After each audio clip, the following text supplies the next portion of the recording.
ഏതാടാ ഈ പടം? ഈ പയ്യൻ ഫുൾ ടൈം വീട്ടിലാണല്ലോ.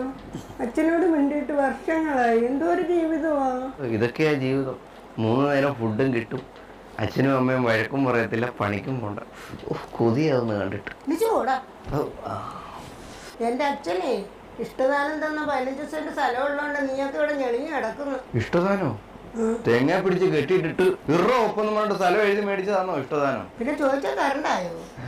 പണ്ടൊക്കെ മക്കത്തായോ എനിക്കറിയാവോ? എനിക്കറിയാം. മക്കള് തായത്തിന് നിന്ന് അച്ഛന്റെ സ്വത്ത് മോട്ടിക്കുന്നതല്ലേ. ജംഗ്ഷനിൽ അപ്പൂപ്പൻ വിറ്റ് കളഞ്ഞ 15 സെന്റ് ഇപ്പൊ 1 സെന്റിന് 10 ലക്ഷം രൂപയുണ്ട്. അന്നൊരു പ്രയാസം വന്നപ്പോ കൊടുത്തയാടാ. എന്തുവായിരുന്നു അത്ര പ്രയാസം? രാവിലെ അച്ഛൻ നോക്കിയപ്പോഴേ ബീഡിയും പോയിലേയും മൂക്കിപ്പൊടിയും തീർന്നു പോയി. അപ്പൊ തന്നെ ആ പ്രമാണം കൊണ്ടുവന്ന് വിറ്റിട്ട് ഇത് 3 ഓരോ കവറങ്ങ് മേടിച്ചു.